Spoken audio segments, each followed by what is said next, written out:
اب یہاں جو بات کی گئی ہے کہ وہ لوگ جنہوں نے مسجد حرام کے پاس تم سے معاہدہ کیا، اس سے کون لوگ مراد ہیں؟ اکثر مفسرین کا خیال ہے کہ صلح حدیبیہ ہی کی طرف یہاں پر اشارہ ہے۔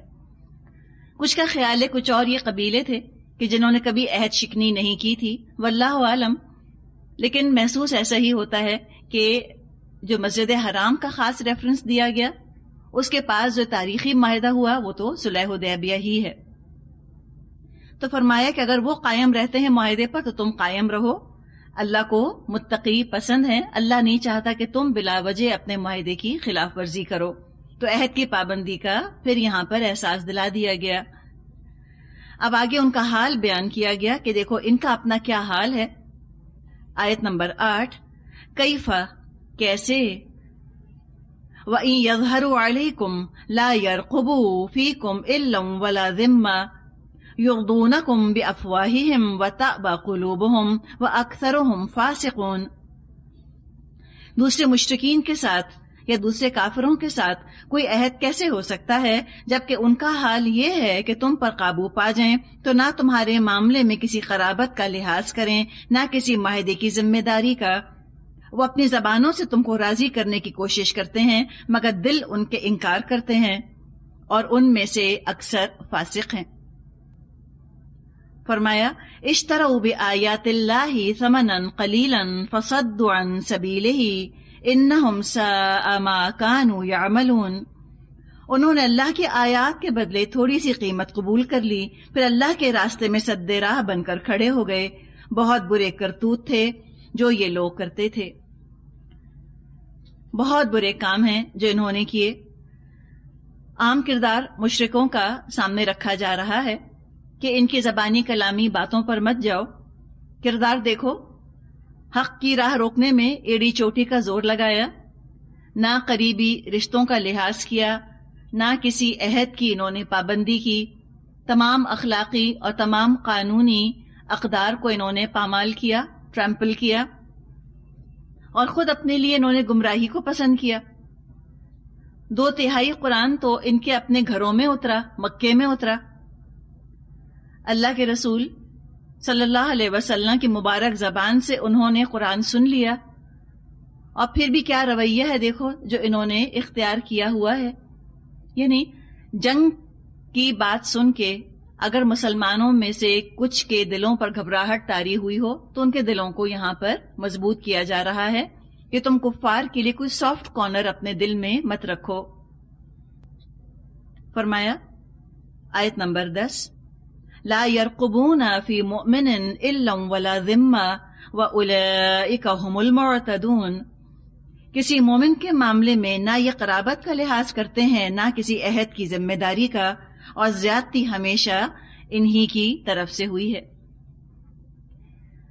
ذاتی کی ابتدا یقیناً مشرکین مکہ ہی کی طرف سے ہوئی، تشدد کا آغاز ان کی طرف سے ہوا، معاہدے توڑنے کا آغاز ان کی طرف سے ہوا۔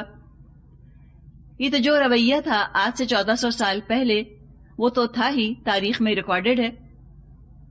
اس آیت کو اگر ہم آج کے حالات پہ رکھ کر دیکھیں کہ آج کے کفار کا، چاہے مشرک ہوں، چاہے عیسائی ہوں، چاہے یہودی ہوں، جیوز ہوں، کرسچنز ہوں یا پیگنز ہوں، کوئی بھی ہو، مسلمانوں کے ساتھ انہوں نے کیا رویہ رکھا ہوا ہے آج، اور 1400 سال میں کیا کام انہوں نے کیے، کیا رویہ مسلمانوں کے ساتھ رکھا، مسلمانوں کے حسن سلوک کو انہوں نے کیا جواب دیا۔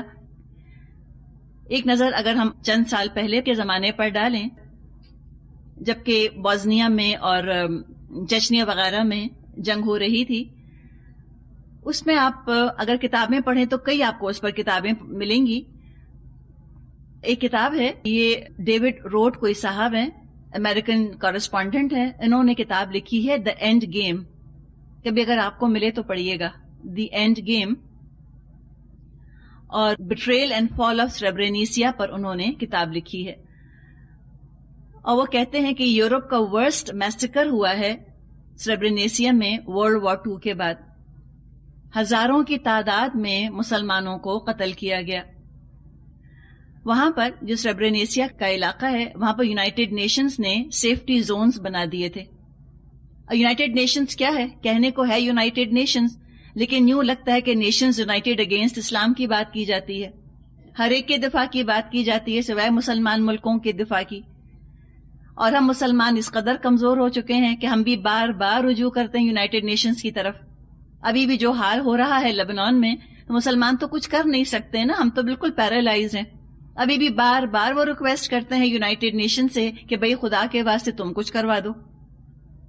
تو وہاں بھی یہی ہوا، یونائٹڈ نیشنز نے کہا اچھا ٹھیک ہے ہم ڈیفینڈ کریں گے، سیفٹی زون اس کو قرار دیا. اور اللہ تعالیٰ نے بار بار ہم سے کہا ہے نا، لا تتخذوا اليہود والنصارى اولیاء، اے مسلمان تم یہود اور نصارہ کو اپنا دوست مت بنانا، اپنا دوست مت سمجھنا. لیکن ہم مسلمان قرآن کو ایک طرف رکھ کے پھر بار بار وہی غلطی کرتے ہیں، ریپیٹڈلی کرتے ہیں نا، اپنی غلطی سے ہم سیکھتے بھی نہیں. اللہ نے یہاں بتا دیا کہ مومنوں کے بارے میں نہ کسی عہد کا، نہ کسی ذمہ داری کا، نہ کسی رشتہ داری کا کوئی لحاظ نہیں کریں گے. اس کی ایک مثال ہے کہ جب انہوں نے سیفٹی زونز بنائے سربرینیسیا میں اور بوزنین مسلم سے کہا کہ تم یہاں آ جاؤ، تم یونائٹڈ نیشنز کی پناہ میں ہوگے. وہاں ان کا فلیگ لگا ہوا تھا، مسلمان آ کر وہاں جمع ہو گئے. اتنے میں جو سربس تھے وہاں پر، جو کہ مسلمانوں کے دشمن ہیں، انہوں نے یونائٹڈ نیشنز کو نوٹس دے دیا. یونائٹڈ نیشنز کی فورس وہاں سے چلی گئی اور 7,000 مسلمان ایک دن میں وہاں قتل کر دیے گئے، جس کو کہ سیفٹی زون انہوں نے کہا تھا. اب پتہ نہیں کتنے مسنگ ہیں، ان کا تو کچھ پتہ ہی نہیں. یہ ایک سیفٹی زون کی بات ہے، 7,000 مسلمان جہاں قتل ہوئے، اور یونائٹڈ نیشنز نے وہاں پتہ نہیں کتنے سیفٹی زونز، کہنے کو سیفٹی زونز بنائے تھے. اکثر اور بیشتر کا یہی حال ہوا، ابینڈن کر دیا ان کو انہوں نے. اور جب ان سے بعد میں پوچھا کہ آپ نے یہ کیوں کیا، انہوں نے کہا ہمارے پاس اتنی فورس، اتنی فوج نہیں تھی کہ ہم سربس کا مقابلہ کرتے. جو یونائٹڈ نیشنز کی اپنی جو فوج ہے اس میں بھی کون ہے؟ یہی ہے نا، عیسائی ہیں، یہودی ہیں، مشرکین ہیں. وہ کیا کرتے تھے، ان کا پاس ٹائم کیا تھا، ان کی ہابی کیا تھی کہ وہ وہاں پر جو بھوکے مسلمان تھے، کھانا نہیں ملا تھا ان کو پتہ نہیں کتنے دن سے، اور مسلمانوں کے بچے، ان کا انٹرٹینمنٹ یہ تھا کہ وہ کیچڑ کے اندر ٹافیاں پھینک دیتے تھے، اور مسلمان بچے آتے تھے کیچڑ میں سے ٹافیاں اٹھانے کے لیے، تو وہ ان کی تصویریں کھینچا کرتے تھے. یہ ان کا انٹرٹینمنٹ تھا وہاں پر. اس میں لکھا ہے انہوں نے کہ جو انٹرنیشنل کمیونٹی نے حال کیا ہے، سوچ سمجھ کر، دیکھتے ہوئے، آنکھوں دیکھا انہوں نے جو حال کیا اور جس طرح انہوں نے مسلمانوں کو قتل کروایا ہے، وہ بہت بڑا ایک تمام انسانوں کے لیے شرم کا مقام ہے. انہوں نے پہلے مسلمانوں سے وعدے کیے کہ ہم تمہاری حفاظت کریں گے، اور پھر ان کو ان کے جانی دشمنوں کے حوالے کر کے چلے گئے. بھیڑ بکریوں کی طرح وہاں پر مسلمانوں کو ذبح کر دیا گیا، اور جو عورتوں کے ساتھ حال ہوا وہ تو کوئی بیان کا محتاج ہے ہی نہیں. تھوڑا اور تاریخ میں آپ پیچھے جائیں. تاتاریوں نے بغداد پر حملہ کیا، منگولز نے. بعض لوگ 6 لاکھ تعداد بتاتے ہیں، بعض 20 لاکھ تعداد بتاتے ہیں. اتنے مسلمانوں کو قتل کیا گیا. گلیوں میں خون کی ندیاں بہ رہی تھیں، گھوڑوں کے گھٹنوں گھٹنوں تک وہاں پر گلیوں میں خون تھا مسلمانوں کا. مسجدوں میں، گلیوں میں، گھروں میں، جہاں کر سکتے تھے، جو مسلمان ان کے ہاتھ لگا قتل کر دیا منگولز نے. مستعصم باللہ جو مسلمانوں کے خلیفہ تھے وہ قتل ہوئے. سلطنت کا ایک ایک آدمی انہوں نے مار دیا. ایک شخص کو اس کی خاندان کی عورتوں کے ساتھ، بچوں کے ساتھ بلایا جاتا تھا، اور قبرستان میں بکریوں کی طرح وہ ان کو ذبح کر دیتے تھے. تمام عالم، تمام قاری، تمام خطیب، تمام مؤذن بغداد میں قتل کر دیے گئے. بغداد میں مہینوں اذان نہیں ہو سکی تھی، کوئی تھا ہی نہیں جو اذان دیتا. خطبہ تو پھر دور کی بات ہے. کئی سالوں تک، کئی مہینوں تک جماعتیں اور اذان معطل رہی. بچا کون اس سارے میسکر میں؟ یہودی اور عیسائی. وہ کیوں بچ گئے؟ اس لیے کہ انہوں نے انویٹیشن دے کر منگولز کو بلایا تھا. یہ انہوں نے صلہ دیا تھا مسلمانوں کو، مسلمانوں کی رحم دلی کا. یہودیوں کو پورے یورپ میں کہیں نہیں پناہ ملا کرتی تھی. کہیں ان کو پناہ ملی اگر تو مسلمانوں کی حکومت میں ملی. مسلمانوں نے ان کو عزت دی، ان کو حیثیت دی، ان کو اپنے ساتھ رکھا، ان کو اقتدار دیا، پوزیشنز ان کو دیں، اور انہوں نے اس کا جو ہے صلہ وہ یہ دیا. ہندوستان میں آپ دیکھ لیں، مسلمان بادشاہوں نے کس قدر منصفانہ سلوک کیا ہندوؤں کے ساتھ، اپنے دربار میں رکھا. بلکہ وہ تو انصاف کی حد سے بھی گزر گئے. ان کو اپنے گھروں کے اندر حرم میں بیویاں بنا کر انہوں نے لا کے رکھا. اور پارٹیشن کے وقت کس طرح مسلمانوں نے ہندوؤں کا قتل عام کیا. جو لوگ ابھی زندہ ہیں الحمدللہ جنہوں نے پارٹیشن دیکھا ہے, کبھی آپ ان سے پوچھیں. وہ کہتے ہیں کہ جن ٹرینز میں بیٹھ کے ہم پاکستان آئے, کہیں کسی کا کان چپکا ہوتا تھا, کہیں کسی کی انگلیاں چپکی ہوتی تھیں. پوری کی پوری ٹرینز جو ہیں وہ کاٹ دیا کرتے تھے. ماؤں کی گودوں سے بچے انہوں نے چھینے اور نیزوں کے اندر پروئے اور کہا کہ دیکھو یہ ہے تمہارے پاکستان کا جھنڈا. تو ظلم اور بربریت یہ تو بہت دور کی بات نہیں ہے نا, کتنا عرصہ گزرا ہے, بہت عرصہ تو نہیں گزرا, ابھی یادیں تازہ ہیں ان چیزوں کی. اس سے ریسنٹ یہاں پر آ جائیں, افغانستان میں جو کچھ ہوا, یہ کچھ پیپرز ہیں. 8 جولائی 2002 ڈان میں یہ آرٹیکل آیا تھا, US soldiers storm houses, maltreated women سے افغانز نے یہ بات کہی ہے. تو یہ کہتے ہیں کہ first they bomb the women folk, عورتوں پر پہلے انہوں نے بمباری کی, کلنگ دیم لائک اینیملز, جانوروں کی طرح انہوں نے مار دیا. دین دے stormed into houses and tied the hands of men and women, پھر آ کر انہوں نے مردوں عورتوں کے ہاتھ باندھ دیے. اس کے آگے یہ لکھتے ہیں, خیر کافی لمبا آرٹیکل ہے, میں تھوڑا سا ہی آپ کو بتا رہی ہوں. پھر یہ لکھتے ہیں کہ until 7 or 8 o'clock in the morning, the Americans did not allow anyone to help the injured and to cover the bodies. Most of their clothes had been burnt off. عورتوں کے کپڑے جل گئے, مردوں کے کپڑے جل گئے, تو کیا کر رہے تھے وہ؟ They kept filming and photographing the naked women. The people are asking, is this the result of the support we have extended to the Americans? جواب کیا ہوگا اس کا؟ انہوں نے کہا کہ ہم نے جو امریکنز کی اتنی مدد کی, طالبان کو یہاں سے بھگایا, ان کے پسند کے ہم نے حکمران یہاں پر اسٹیبلش کیے, تو کیا ہم کو یہ صلہ ہے جو مل رہا ہے؟ دس از humiliation, our women are disgraced. کہ یہ تو بہت ہماری بے عزتی ہو رہی ہے, ہماری عورتوں کی بے عزتی کر رہے ہیں. تو یہ کون سی اس میں حیرت کی بات ہے؟ اللہ تعالیٰ نے بتا تو دیا, لا يرقبون فی مومن الا ولا ذمہ. وہ تو کسی مومن کے بارے میں کسی رشتہ داری کا, کسی عہد کا کوئی لحاظ نہیں رکھیں گے. اے مسلمانوں, تمہیں عقل کب آئے گی؟ تم کب تک ان کی طرف دیکھو گے؟ تم کب تک اپنے دین کو چھوڑو گے ان کو راضی کرنے کے لیے؟ تم کب تک ان کی رسموں کو گلے لگاؤ گے؟ تم کب تک ان جیسا بننے کی کوشش کرو گے؟ تم بن نہیں سکتے. بن جاؤ تب بھی تم کو معاف نہیں کریں گے. تمہارا نام تو مسلمانوں والا ہے. فرمایا وَأُولَئِكَ هُمُ الْمُعْتَدُونَ, یہی ہیں حد سے بڑھنے والے. حد سے بڑھنے والے ہیں. دشمنی پر جب آمادہ ہوتے ہیں کوئی لمٹس ان کے آگے نہیں آتی. لیکن پھر آپ دیکھیے اللہ کی رحمت اور اسلام کا مزاج, حیرت ہے کیا مزاج ہے اسلام کا. یہ ساری باتیں کر کے بھی کوئی انتقامی کارروائی پہ مسلمانوں کو نہیں اکسایا گیا. کیا فرمایا آیت 11, فَإِن تَابُوا, تو لیکن اگر وہ توبہ کر لیں, وَأَقَامُوا الصَّلَاةَ, اور وہ نماز قائم کریں, وَآتَوُا الزَّكَاةَ, اور وہ زکوٰۃ ادا کریں, تو کیا ہوگا؟ وَإِخْوَانُكُمْ فِي الدِّينِ, تو اے مسلمانوں وہ تمہارے ہی بھائی ہیں دین میں. وَنُفَصِّلُ الْآيَاتِ لِقَوْمٍ يَعْلَمُونَ, اور اسی طرح ہم اپنی آیات کھول کھول کر بیان فرماتے ہیں ان لوگوں کے لیے جو کہ علم رکھتے ہوں. پھر آیا فَإِن تَابُوا, اب بھی وہ توبہ کر لیں. بار بار یہ بات آ رہی ہے, اب بھی توبہ کر لیں, نماز قائم کر لیں, زکوٰۃ ادا کریں, تو وہ تمہارے بھائی ہیں. پتا چلا کہ اسلام کوئی خون کا پیاسا دین نہیں ہے. Islam bloodthirsty trigger happy religion نہیں ہے. یہ جن سے کہ دشمنی کا اظہار ہو رہا ہے, اگر دشمنی کی وجہ دور ہو جائے تو جنگ کرنے کی ضرورت ہی باقی نہ رہے. اگر وہ اپنے کفر سے باز آ جائیں, ان کی ساری پچھلی ذاتیاں معاف کر دی جائیں گی. ان آیات کو پڑھ لینا اور بات ہے, اور ان آیات کے اگلے سرے پر اپنے آپ کو رکھ کر دیکھنا یہ اور بات ہے. کسی کافر نے میرے ساتھ زیادتی کی ہو, میرا گھر جلایا ہو, میرے بچے قتل کیے ہوں, میرے خاندان کی عورتوں کو اس طرح بے حرمت کیا ہو, وہ کافر سامنے ہے, اس پر قابو ہے, قابو پا لیا اس کے اوپر, جو چاہیں سلوک کریں, اور وہ کلمہ پڑھ لیتا ہے. تو کیا فرمایا؟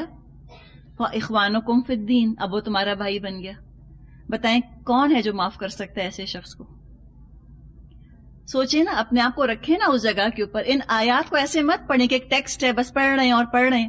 اتریں اس کے اندر, رکھیں اپنے آپ کو اس جگہ جن کو مخاطب کر رہا ہے قرآن، جو اولین مخاطب ہیں وہ مسلمان، جن کو کہ مکے والوں نے ہر طرح سے تنگ کر لیا تھا، ان سے کہا جا رہا ہے کہ اے مسلمانوں، اب بھی اگر یہ کلمہ پڑھ لیں، نماز قائم کر لیں اور زکوٰۃ ادا کرنی شروع کر دیں، فَإِخْوَانُكُمْ فِي الدِّينِ، ابھی تمہارے بھائی ہیں۔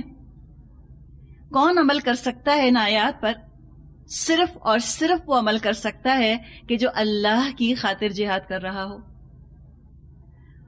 ورنہ جو نفس کی خاطر کر رہا ہو وہ تو کبھی نہ معاف کرے، اس کے اندر تو بغاوت کا ابال اٹھ جائے، غصے کا اور ریزنٹمنٹ کا طوفان اس کے اندر آ جائے کہ میں اس کو معاف کروں، میرے ساتھ اتنی زیادتی اس نے کی، اور اب مجھ سے کہا جا رہا ہے کہ تم بدلہ مت لو۔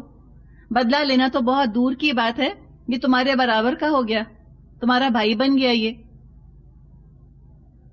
جس کے دل میں ذرا بھی ذاتی انتقام کے یا دشمنی کے جذبات ہوں وہ ان پر عمل نہیں کر سکتا تھا، یا جو شخص اپنی ذاتی گلوری چاہ رہا ہو، پرسنل گلوری چاہ رہا ہو، اپنی شخصی وجاہت چاہ رہا ہو، وہ تو ان آیات کو قبول کر نہیں سکتا کہ یہ کافر، ان کو بھی معاشرے کے اندر وہی قانونی اخلاقی تحفظ حاصل ہو جائے، وہی مقام مل جائے جو مجھے حاصل ہے، یہ کیسے ہو سکتا ہے؟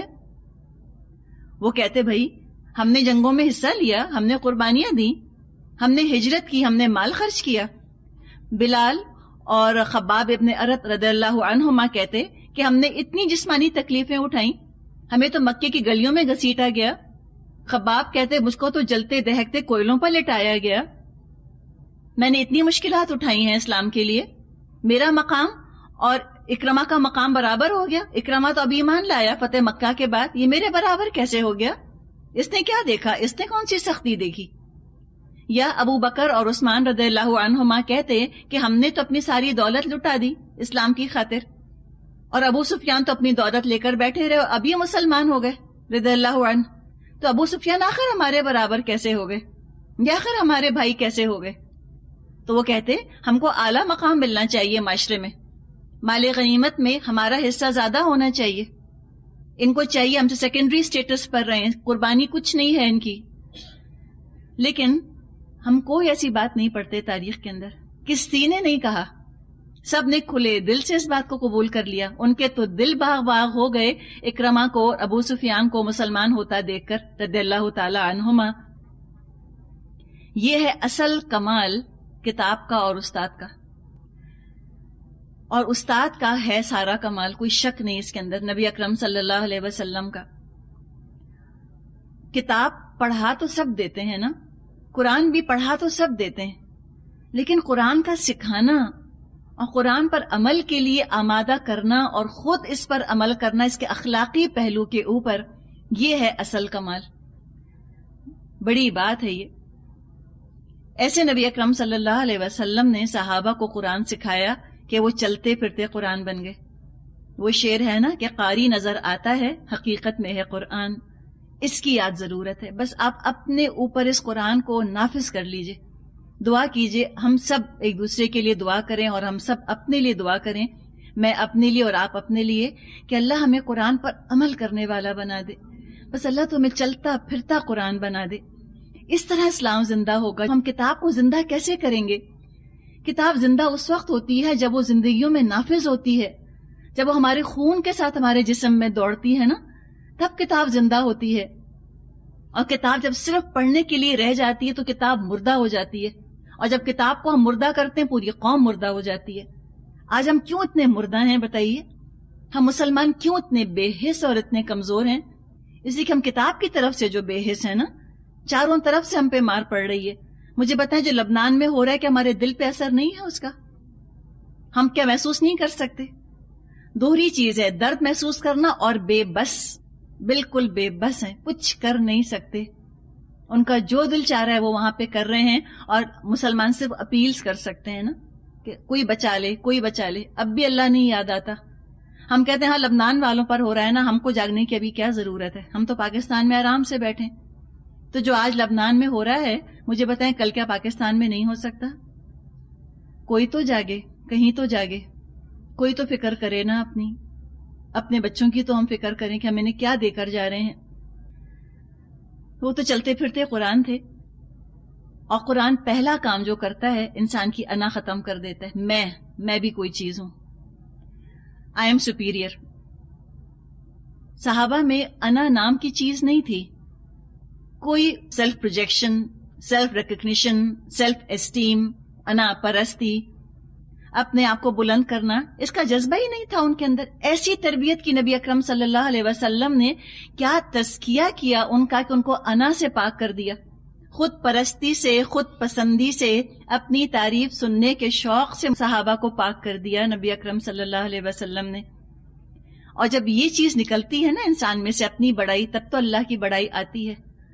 ہماری زندگیوں میں سوچیں نا, اللہ اکبر ہے, کہاں ہے اللہ اکبر؟ میں سب سے اکبر ہوں, میں سب سے بڑی ہوں, سب میرے گن گائیں. ہم یہ چاہتے ہیں سب میری ذات کے دیوانے بنے رہیں.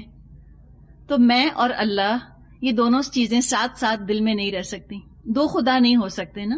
اور انا تو کہتا ہے کہ انا ربکم الاعلی, انا میں ہوں تمہارا رب سب سے اعلیٰ. تو تزکیہ اگر ہمیں اپنا کرنا ہے, سب سے پہلے ہمیں اپنی انا کو دبانا ہوگا.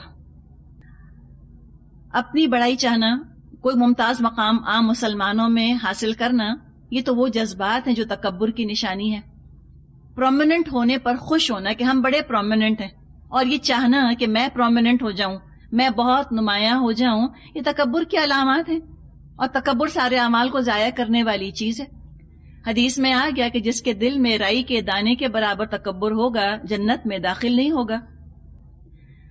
نہ کبھی صحابہ نے خود چاہا کہ بہت بڑے بنے, لیکن نفس سب کے ساتھ لگا ہے, اس کو مستقل دبانے کی ضرورت ہے. نہ اللہ اور اللہ کے رسول نے کبھی بھی اس بات کی حوصلہ افزائی کی. کس طرح سے بڑے کارنامے صحابہ نے انجام دے لیے, کوئی میڈلز ان کو نہ ملے, کوئی اسپیشل وظیفے جو ہیں وہ ان کے نہ بندھے نبی اکرم صلی اللہ علیہ وسلم کی زندگی میں. تو کسی طرح سے بھی ان کی ایگو کو جو ہے وہ آگے نہیں بڑھایا گیا. ایک ایک صحابی کو آپ دیکھیں کہ اپنی ذات کی نفی کر دی نا, انہوں نے مٹا دیا اپنی ذات کو, اور اہمیت کس کو دی؟ امت کو. امت کی وحدت میں اپنے آپ کو انہوں نے گم کر دیا. تو جب ذاتیں مٹتی ہیں وہ کھاد بنتی ہیں امت کے لیے. آپ سوچئے نا, ایک باغ کا تصور کیجئے, ہر پھول کبھی مٹنا نہ چاہے تو کھاد کہاں سے آئے گی؟ پھول مٹتے ہیں, مرجھاتے ہیں, کھاد میں چلے جاتے ہیں, پتے گرتے ہیں, مرجھاتے ہیں, کھاد میں شامل ہو جاتے ہیں. تو وہ کھاد جو ہے, وہ مینیور جو ہے, وہ فرٹائل ہوتی ہے نا, زرخیز ہوتی ہے, اور اگلی پود جو پروان چڑھتی ہے وہ طاقتور, صحت مند, خوبصورت ہوتی ہے. تو اسلام کو سیلف لیس لو کی ضرورت ہے. سیلف لیس, اپنے آپ کو مٹا کر اسلام کی وحدت میں اپنے آپ کو گم کر دینا, اسلام کی اجتماعیت میں اپنی انفرادیت کو گم کر دینا, اپنے آپ کو انڈیویجول بنا کے نہ رکھنا, اپنا انڈیویجول, اپنا ذاتی فائدہ, اپنی ذاتی زندگی ہی کو سب کچھ نہ سمجھنا, بلکہ اسلام کا اجتماعی فائدہ دیکھنا کہ اسلام کا بینیفٹ کس کے اندر ہے, اسلام کو کس چیز سے فائدہ پہنچے گا. میرے ذاتی نقصان سے اگر اسلام کو فائدہ پہنچتا ہے الحمدللہ, میرے چھوٹے ہونے سے اسلام بڑا ہوتا ہے الحمدللہ. اس نے دراصل اسلام کو اتنا زبردست اور اتنا بڑا بنایا, اور کھلے دل سے مسلمانوں نے ان تمام نو مسلموں کو قبول کر لیا, کھلے دل سے ان کو معاف کر دیا. آگے فرمایا آیت نمبر 12, وَإِن نَكَثُوا أَيْمَانَهُمْ مِن بَعْدِ عَهْدِهِمْ وَطَعَنُوا فِي دِينِكُمْ فَقَاتِلُوا أَئِمَّةَ الْكُفْرِ إِنَّهُمْ لَا أَيْمَانَ لَهُمْ لَعَلَّهُمْ يَنْتَهُونَ. اور اگر عہد کرنے کے بعد یہ پھر اپنی قسموں کو توڑ ڈالیں اور تمہارے دین پر حملے شروع کر دیں, تو کفر کے علمبرداروں سے جنگ کرو, کیونکہ ان کی قسموں کا کوئی اعتبار نہیں, شاید کہ پھر تلوار ہی کے زور سے وہ باز آ جائیں. اچھا, یہاں جو ذکر کیا گیا ہے ائمۃ الکفر کا, ائمہ امام کی جمع ہے, الف میم میم اس کا مادہ ہے. ائمۃ الکفر یہاں اشارہ ہے قریش مکہ کی طرف کہ ان سے جنگ کرو جب وہ اپنا معاہدہ توڑ دیں.